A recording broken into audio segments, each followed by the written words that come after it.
question, as I understood it, was, would a normal, sorry, I mustn't use those phrases, would most women of childbearing age choose knowingly to carry a child which was likely to suffer some deprivation, particularly serious deprivation, if they were able to avoid it? That is surely the question. Well, let's say two things about that. Firstly, that notion of choice is problematic. I don't think we can easily talk about free choice within the overall context. I mean, you talked about doctors and patients. There's a big power issue there. You talked about social pressures. There's a big cultural representation. There's big pressure there.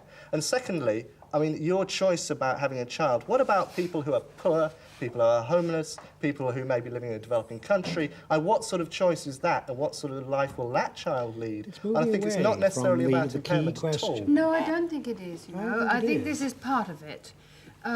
If you knew that your child was going to be poor, and most of the children born in this country are poor, whether they're normal or not, if you knew that your child was not going to have a chance of escaping from a cycle of poverty, if you knew, I mean, we were talking before about the difference between abortion because the fetus doesn't live up to expectations and abortion because the mother knows she can't go through with it. You denied the distinction and said that they are in fact the same situation. I would say slightly, I sympathise very much with that. There is a kind of abortion where the mother says, I can't go through with this. This is an invasion of myself which I'm not ready for. I won't handle it. It will go horribly wrong. But I think that most of the abortions carried out in this country are because the woman says to herself, I'll lose my lodgings, I'll lose my job, I'll lose my boyfriends, I'll lose my boyfriend, I'll lose my status, I'll lose everything. I will enter the poverty cycle and I'll be one of those people with this dead albatross around my neck, and I will accept abortion. I have no more knowledge than anyone else at this table what the statistics are on the actual motivations for the search for abortion and for termination. I don't really know. But my instinct tells me, because I know about my own abortions, that they are as often forced by social realities as they are by a simple decision not to have a child, that this is not the moment or the time or the relationship. With respect, Germaine, I don't think we are addressing the question, which again I tried to define as whether or not a mother would knowingly wish to have an abnormal child. Not a case of the deprivation which society may or may not provide. This big problem with abnormal. If we lump in tay-sachs with achondroplasia or Down syndrome, then we really can't talk sensibly. Tay-sachs is a short life of agony, and of course everybody would want to avoid seeing a baby suffer that way. You see, this is what I wanted to do. I wanted to reduce this argument in the way that you're suggesting, because I think that both Adrienne and Lewis asked the wrong question.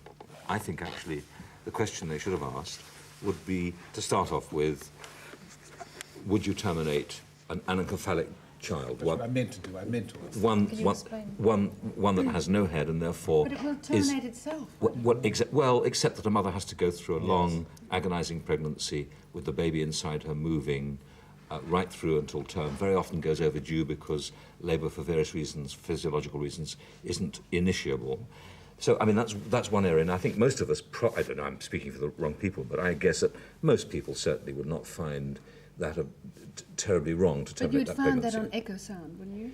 Yes, it's diagnosable, but, you know, I mean, there are some people who would say that termination at any cost should not be undertaken, and that this woman should go through the pregnancy and let the baby die when it will die at term or just after delivery within a few days. The next question really is the very severe gene defects or the chromosomal defects which are not compatible with life beyond a few weeks, a few months, or perhaps a few perinatal years. Tay-sachs is the classic one. And again, could you explain?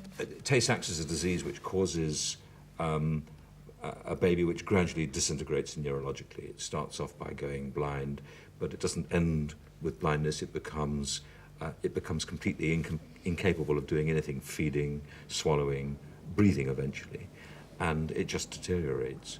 And there are quite a lot of diseases like that. Now, I mean, I guess when we talk about cystic fibrosis, which has a relatively good prognosis, we are being very glib. when we talk about achondroplasia, we're being extremely glib because, of course, I think it's a totally different category. And I think we have to be very careful to separate these out. And it might be interesting.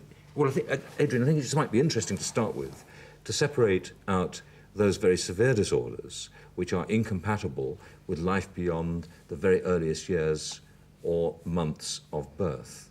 Because I think most people would say that those are ones that should be terminated. Now, I know the Church would disagree. Well, let me bring in Anthony Fisher there. I want to make a... Where would you put cystic fibrosis, by the way? Is this in the serious ones or the not? Well, no, cystic fibrosis is a disease which I think Adrienne painted a rather rosy picture, actually. I think, in fact, there aren't many people who survive perhaps as long as she stated. But undoubtedly, I do know a number of people with cystic fibrosis who are young adults who are very fit indeed. Cystic fibrosis, by these standards, is a very mild disease. I mean, believe me, it's a pretty horrible disease to have, but it's a mild disease by comparison. Now, there's a range of hypotheticals that Robert Winston's offered. No, but your response would be that there is no line. Yes. Abortion is wrong. I wouldn't abort any handicapped person. Yeah. No. Can I just... You wouldn't abort any person. Any person at all. That's the point. But I think, as in all moral questions are complex, and this one is not simply the question of abortion. It's abortion plus another question, which is a kind of discrimination This is what against people on the basis of their handicap. And there may be other questions again, because we've now introduced a new class of two kinds of handicapped people. The handicapped people who have a life expectancy of up to 3 years or something, and those who can live longer than that. And with each of these are three separate issues, it seems to me. But in each of the cases, I would ultimately say we shouldn't kill those people. I find it very difficult to distinguish between women who terminate a pregnancy for the reasons, as Germaine says, they just cannot cope with the child. And there's the terminate a pregnancy because they think the child is going to have some disability. I know you're using the sense that we're somehow discriminating against the disability. I don't think that's true. I think the discrimination against the disability is there already. I think people's motives for termination, I should imagine, are really very complicated. And I think that if one actually analyses somebody terminating in relation to a disability, it's going to sort of move almost indistinguishably into a situation where they're also not, it's going to be a social issue. How am I going to cope? Where is the money going to come from? I really cannot draw this, and I think that's a point, Tom, that you were making earlier. I'm fully agreeing with this. I think to talk about... What I'm saying is we're introducing here, with this new technology, which we then add to abortion, to do with it. new better tools for being better at discriminating against the handicapped. I'm really actually quite annoyed that you're using disabled people's rights as a way of attacking women's rights, and that's what happens quite a lot, and that's what the Society for the Protection of the Unborn Child does. So that because we shouldn't discriminate against disabled people, we shouldn't have any abortions. I think that's very dodgy, and I wouldn't like to. But you see, Tom, the point is, we've already actually, by this reduction, got to the very kernel of all the arguments. Yes. We're absolutely right on the point of the needle now, because the only tenable position is your position. You believe fundamentally that abortion is wrong. That is actually a perfectly tenable position, and that works for you. It doesn't work for me. It doesn't work for most of us around this table, but it's a perfectly moral and holdable position.